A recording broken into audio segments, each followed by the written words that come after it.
Assalamualaikum warahmatullahi wabarakatuh. Alhamdulillahi ala ihsanih wa syukru lahu ala taufiqihi wa amtinanih. Ashhadu an la ilaha illallah wahdahu la syarika lah ta'ziman li sya'nih wa ashhadu anna Muhammadan abduhu wa rasuluh ad-da'i ila ridwanih wa sallallahu ala nabiyyina Muhammad wa ala alihi wa ashabihi wa ikhwani. Sahabat Ibnul Qayyim rahimani wa rahimakumullah, pentingnya kita menjaga hati agar hati kita selalu bersih dalam ketaatan kepada Allah Subhanahu wa taala. Karena hati ini adalah raja. Bagaimana hati kita jika melakukan suatu kebaikan, jika melakukan suatu ketaatan kepada Allah Subhanahu wa taala, maka anggota tubuh kita yang lainnya akan senantiasa dalam kebaikan. Karena hati kita ini adalah raja, senantiasa memerintahkan kepada kebaikan. Dan apabila sang rajanya baik, maka bala tentaranya atau tentaranya pun akan melakukan kebaikan. Begitupun sebaliknya, apabila rajanya buruk, maka prajuritnya pun akan melakukan keburukan. Oleh karenanya, kita senantiasa harus membersihkan hati kita agar hati kita selalu dalam ketaatan kepada Allah, agar hati kita selalu dalam keridhaan Allah Subhanahu wa taala. Sahabat Ibnul Qayyim rahimani wa rahimakumullah, di dalam sebuah hadis Rasulullah sallallahu alaihi wasallam mengingatkan kepada kita. Hadis ini diriwayatkan oleh Al-Bukhari dan Muslim, bahwasanya Nabi sallallahu alaihi wasallam bersabda, "Ala wa inna fil jasadi mudghah, idza saluhat saluhal jasadu kulluh, wa idza fasadat fasadal jasadu kulluh, ala wa hiyal qalb." Nabi sallallahu alaihi wasallam menyampaikan dalam sabdanya bahwasanya di dalam tubuh kita ini ada segumpal daging. Idza saluhat saluhal jasadu kulluh. Apabila baik, maka baik pula seluruh tubuhnya. Wa idza fasadat fasadal jasadu kulluh. Dan apabila buruk, maka buruk pula seluruh tubuhnya. Ala wahyal qalb. Ketahuilah, segumpal daging itu adalah hati. Sahabat Ibnul Qayyim rahimani wa rahimakumullah, hati kita harus senantiasa dibersihkan agar senantiasa menerima kebaikan. Ketika kita mendapatkan nasihat, mendapatkan arahan kebaikan dari Al-Quran maupun sunnah Nabi sallallahu alaihi wasallam, maka kita akan mengatakan sami'na wa ata'na.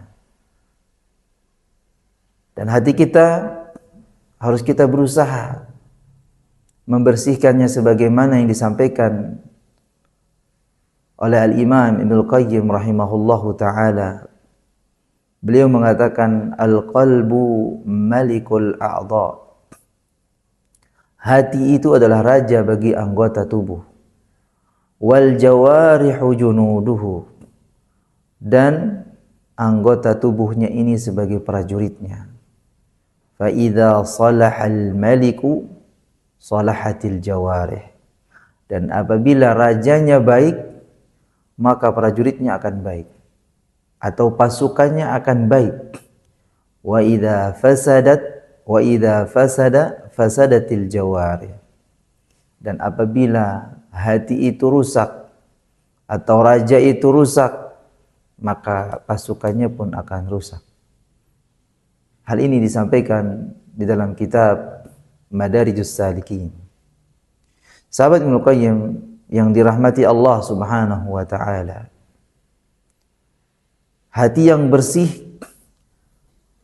adalah satu-satunya bekal untuk keselamatan kita di dunia dan di akhirat. Dan apabila hati kita kotor, maka akan tertutup dari segala kebaikan. Maka di antara hati yang bersih adalah bagaimana hati itu bisa sebagai penentu amal kita. Sebagaimana Rasulullah sallallahu alaihi wasallam menyampaikan dalam sabdanya yang diriwayatkan oleh Imam Muslim, "Innallaha la yanzuru ila suwarikum wala ila ajsamikum." Sesungguhnya Allah Subhanahu wa taala tidak melihat kepada rupa. Allah Subhanahu wa taala tidak melihat kepada rupa kalian. Allah Subhanahu wa taala tidak melihat bentuk tubuh kalian. Walakin yanzuru ila qulubikum wa a'malikum. Akan tetapi Allah Subhanahu wa taala melihat kepada kebersihan hati kalian. Allah Subhanahu wa taala melihat kepada amal perbuatan kalian. Sahabat Ibnu Qayyim rahimani wa rahimakumullah, dan di antara keselamatan hati kelak di hari akhirat adalah bagaimana kita datang menghadap kepada Allah Subhanahu wa taala dengan hati yang bersih dan hati yang tunduk kepadanya.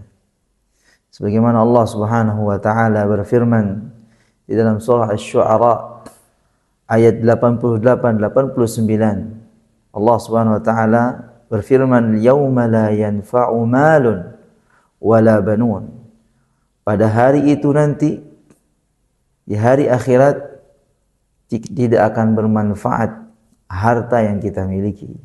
Wala banun, begitu juga anak-anak keturunan kita tidak akan bermanfaat, kecuali illa man atallaha biqalbin salim, kecuali orang yang datang kepada Allah Subhanahu wa taala dengan hati yang selamat, dengan hati yang bersih.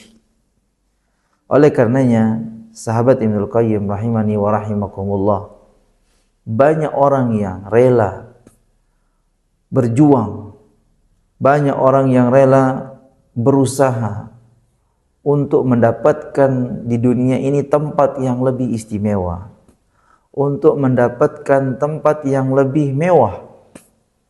Mereka berjuang demi harta mereka, jiwa mereka. Mereka berusaha dengan sekeras tenaga mereka agar mereka mendapatkan tempat yang lebih mewah.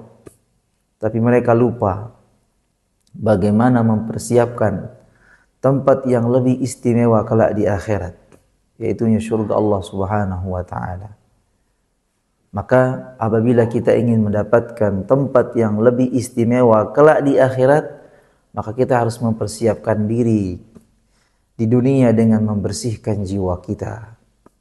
Maka di antara cara kita membersihkan jiwa kita adalah memperbanyak zikir kepada Allah, memperbanyak istighfar kepadanya, mohon ampun atas segala dosa-dosa kita. Allah Subhanahu wa taala telah menyebutkan dalam firman-Nya di dalam surah Al-A'raf, dalam surah Ar-Ra'd ayat 28, Allah Subhanahu wa taala berfirman, "Alladzina amanu wa tatma'innu qulubuhum bi dzikrillah, ala bi dzikrillah tatma'innul qulub." Adapun orang-orang yang beriman dan hati mereka menjadi tentram dengan berzikir kepada Allah Subhanahu wa taala, ketahuilah dengan berzikir dan mengingat Allah Subhanahu wa taala, hati menjadi tenang. Jadi ketika orang-orang yang beriman, ketika mereka mengingat Allah Subhanahu wa taala, hati mereka menjadi hati yang tenang. Senantiasa mereka berzikir kepada Allah, senantiasa mereka beristighfar, mohon ampun kepada Allah Subhanahu wa taala atas segala dosa dan maksiat mereka. Adapun poin yang kedua, agar kita mendapatkan tempat yang istimewa kelak di akhirat, yaitu dengan menuntut ilmu, mentadabburi Al-Quran, belajar. Karena dengan kita belajar, mentadabburi Al-Quran, hati-hati kita menjadi hati yang terbuka. Hati kita menjadi hati yang lapang dan mudah menerima kebenaran. Allah Subhanahu wa taala berfirman di dalam surah Muhammad ayat 24, "Afala yatadabbaruna al-Qur'an am 'ala qulubin aqfaluha." Maka apakah mereka tidak merenungkan atau tidak mentadabburi Al-Qur'an, ataukah hati mereka sudah tertutup? Apabila hati kita sudah tertutup, susah menerima kebenaran, susah menerima kebaikan, susah untuk menjalankan kebaikan, ibadah kepada Allah Subhanahu wa taala. Karena hati mereka sudah tertutup, hati mereka kotor. Oleh karenanya, sahabat Ibnu Qayyim rahimani wa rahimakumullah, kita harus membersihkan hati kita dan jiwa kita dengan memperbanyak menuntut ilmu dan mentadabburi Al-Quran. Kemudian yang berikutnya, agar hati kita menjadi hati yang bersih, adalah kita memperbanyak doa untuk menjaga hati kita menjadi hati yang terus di atas keimanan, menjaga hati kita agar terus di atas Islam, sebagaimana doa yang diajarkan oleh Nabi sallallahu alaihi wasallam, "Ya muqallibal qulub, tsabbit qalbi ala dinik," atau "Tsabbit qulubana ala dinik." Wahai yang membolak-balikkan hati, tetapkanlah hatiku di atas agamamu. Ini harus kita terus minta kepada Allah agar hati kita menjadi hati yang bersih. Sahabat Ibnu Qayyim rahimani wa rahimakumullah, agar hati kita selalu bersih, agar hati kita selalu di dalam ketaatan kepada Allah Subhanahu wa taala, maka hendaklah kita dalam ibadah kepada Allah Subhanahu wa taala dengan hati yang khusyuk. Jadikan hati kita menjadi hati yang khusyuk. Sebagaimana Allah Subhanahu wa taala sebutkan dalam firman-Nya, "Qad aflahal mu'minun alladzina hum fi salatihim khashi'un." Apabila orang-orang yang beriman ingin mendapatkan keberuntungan, maka hendaklah mereka khusyuk dalam salatnya. Jadi kalau hati kita bersih, maka salat kita akan menjadi lebih khusyuk. Kemudian yang kedua, bersegera bertaubat kepada Allah Subhanahu wa taala atas segala dosa yang kita lakukan. Dan insyaallah ketika kita melakukan suatu dosa, maksiat, terjatuh dalam maksiat, terjatuh dalam perbuatan dosa, kemudian kita bersegera bertaubat kepada Allah Subhanahu wa taala, maka Allah Subhanahu wa taala akan mengampuni dosa-dosa kita. Nabi sallallahu alaihi wasallam menyebutkan dalam hadis yang diriwayatkan oleh Imam At-Tirmidzi, "Kullu ibni Adam khata' wa khairu khata'ina tawwabun." Setiap anak Adam melakukan kesalahan, maka setiap dari kesalahan itu bagaimana kita langsung bertaubat kepada Allah Subhanahu wa taala.